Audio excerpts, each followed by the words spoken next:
অবশেষে আমরা কিন্তু জমিদার বাড়ির খুব সন্নিকটে চলে আসছি। তো আপনার জন্য তৈরি করা হয়েছে মারার জন্য। বারবার চুম্মা খেয়ে যেতেছিলাম গা, এই যে ট্যাঙ্ক খুলে আছে গা।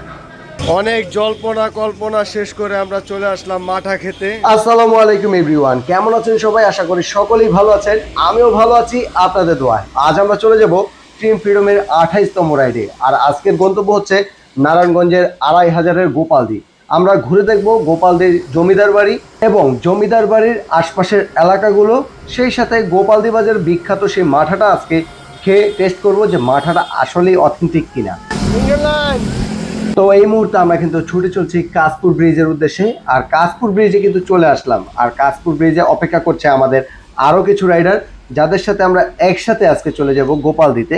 তবে আজকের এই বৃষ্টি ভেজা রাইডটা আমাদের জন্য কিন্তু খুব একটা প্যারা হবে। প্রথমত বৃষ্টিতে ভিজে যাব, দ্বিতীয়ত সাইকেলের চাকার কাদায় আমাদের জার্সির পিছনে একটা লম্বা রেল লাইন হবে। আজকে রাইড করলে বেশি কিছু নাই, যে এর মতন অবস্থা, একটু পিছে ঘুরো, এরকম হবে, আর কিছু না। শুধু ওর এখানটা আমাদের সবারই এরকম হয়ে রয়েছে অলরেডি। এই যে একটা রেল লাইন সামনে পিছে সব দিকে, খালি মনিরের এখনো হয় নাই, মনিরের হওয়া শুরু হইব আমরা খাওয়ার পরে। ওই যে বাজার আসছে। এই মুহূর্তে আমরা অবস্থান করছি 2500 পার হয়ে গোপালদের খুব কাছে। তবে ভিডিও করা হয়নি মাঝপথে, এর কারণ হচ্ছে প্রচুর পরিমাণে বৃষ্টি ছিল, যার ফলে আর মোবাইল বের করা হয় নাই। অনেক জল্পনা কল্পনা শেষ করে আমরা চলে আসলাম মাঠা খেতে। নির্মল দধি ভান্ডার প্রোপাইটার গোপাল ঘোষের, অবশ্যই আসবেন। আলহামদুলিল্লাহ খুবই ভালো মাঠা। আগে এক চুমুক দেন। কয়টা চুমুক দিছি দেখছো?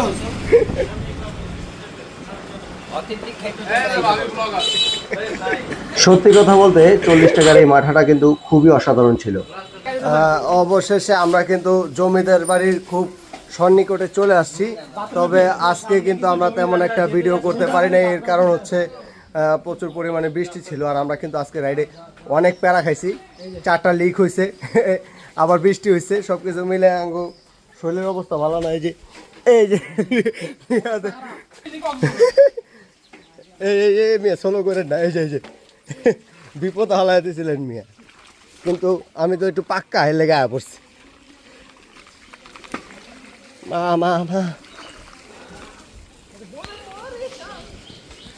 জমিদার বাড়ি অসাধারণ।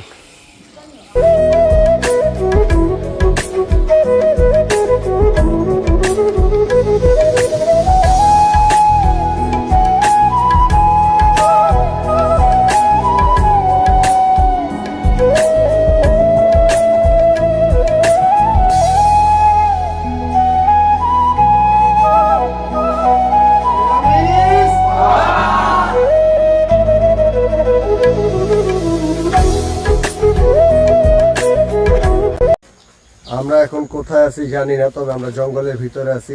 আর এই ধরনের কচু গাছে কিন্তু আপনারা ফাঁসি দিয়ে মরতে পারবেন, কারণ এগুলো অনেক বড় বড়। আপনার জন্য তৈরি করা হয়েছে মারার জন্য। বারবার চুম্মা খেয়ে যেতেছিলাম গা। এই যে গণ পাবলিক টয়লেট। হ্যাঁ, আমরা আসলে রাজার যে রাজবাড়ি, এটার ভিতর দিয়ে প্রবেশ করছি আরেকটা রাজবাড়িতে যাওয়ার জন্য, যেখানে ওই রাজবাড়িটা আসলে পুরোটাই গাছের শিকড় দিয়ে ঢেকে গেছে, অনেক পুরানো, এবং যেহেতু পরিচর্যা করা হয় না তাই আর কি ধ্বংসের পথে। তো এই জায়গাটা দেখে এটা সাক্ষী হতে যাচ্ছি। তো বন্ধুরা, আমরা কিন্তু জমিদার বাড়ি ঘোরা শেষ করে এখন এই মুহূর্তে আমরা আছি মেঘনার পাড়ে। ওই পার হচ্ছে বাঞ্ছারামপুর।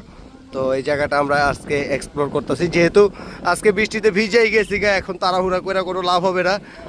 শরীরের অবস্থাও তেমন ভালো না, আর সামনে বাজান, তার পিঠের অবস্থা দেখে আশা করি বুঝতে পারতেছেন। তো সবারই একই অবস্থা, তাই আর কি এই মুহূর্তে আমরা ভাবলাম যে তাহলে আজকে দিনটা এক্সপ্লোর করে যাই। সবাই সিঙ্গেল লাইন, সামনে ভিডিও হচ্ছে। রানা ভাই সামনে গেছে আমাদের ভিডিও করার জন্য, থ্যাংক ইউ ভাই। তো এই মুহূর্তে পাওয়ার কিন্তু চলতেই আছে সিরিয়ালে, একের পর এক। এই পাওয়ার কখন শেষ হবে জানি না, তবে এরকম একটা পরিবেশে পাওয়ার তো থাকবই। যে একটা পরিবেশ, পুরা অস্থির। নদীর যে শীতল বাতাস, পদ্মার পারে তো দিছে গরম বাতাস। মনে হয়েছে যে আমার সাহারা মরুভূমিতে আছিলাম। বাতাসটা গরম হয়েছে গিয়ে ভালো লাগে কইসা দেখা।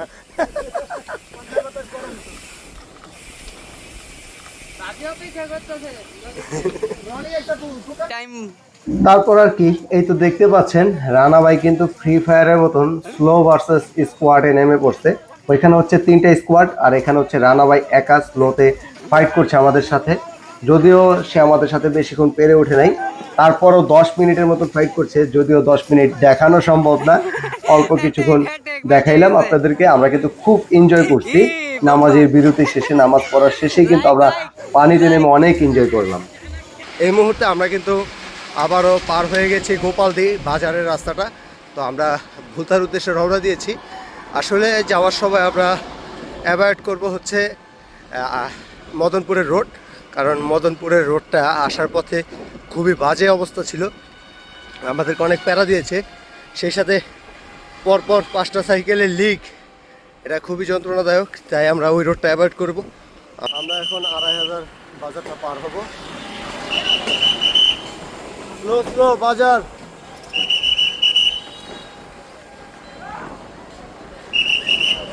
আমাদের যদিও মদনপুরের রাস্তায় ঢোকার কথা ছিল, কিন্তু রাস্তা বিবেচনা করে আমরা কিন্তু এখন বর্তমানে মদনপুরের রাস্তায় ঢুকে গেছি, সরি ভুলতার রাস্তায় ঢুকে পড়লাম। কারণ ভুলতার রাস্তা দিয়ে রাস্তা ভালো এবং একটু শর্ট হবে, তাই আমরা ঢুকে পড়লাম ভুলতার রাস্তায়।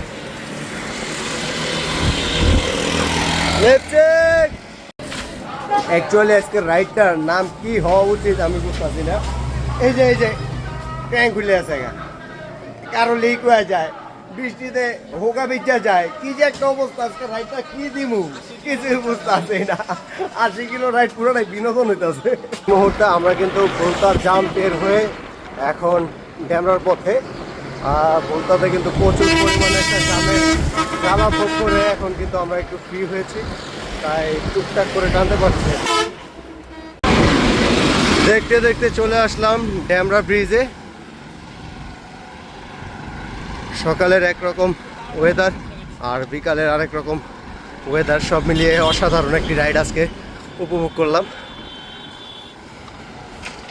এই মুহূর্তে আমরা ড্যামরা হাইওয়েতে অবস্থান করছি, যাচ্ছি সোনিয়াগ্রার দিকে। আর আজকের রাইডটা এখানে শেষ করে দিচ্ছি। তবে আজকের রাইডটা ছিল অনেক বিনোদন, অনেক আড্ডা, অনেক হইচই, অনেক গোসল করা, আবার রাজকীয় কি বলে জমিদার বাড়ি ভিজিট করা।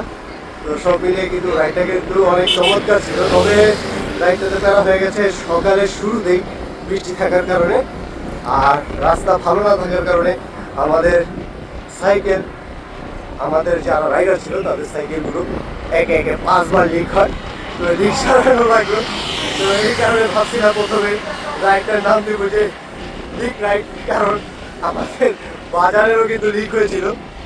পরবর্তীতে আমরা যখন বাড়ি ফিরি তখন কিন্তু আমাদের আরেকটি রাইডার তানভীর, তো তানভীরে কিন্তু পরপর 2 বার ট্যাঙ্ক খুলে যায়। পরে ভাবলাম যে রাইডটির নাম দিব ট্যাঙ্ক খোলা রাইড। তো এখন রাইডের নাম কী দিব জানি না, আপনারাই বলে দেবেন যে এই রাইডের নাম কী হওয়া উচিত। তো আজকের ভিডিওটা এখানেই শেষ করে দিচ্ছি। দেখা হবে পরবর্তী ভিডিওতে। সে পর্যন্ত সবাই ভালো থাকবেন, সুস্থ থাকবেন। আসসালামু আলাইকুম।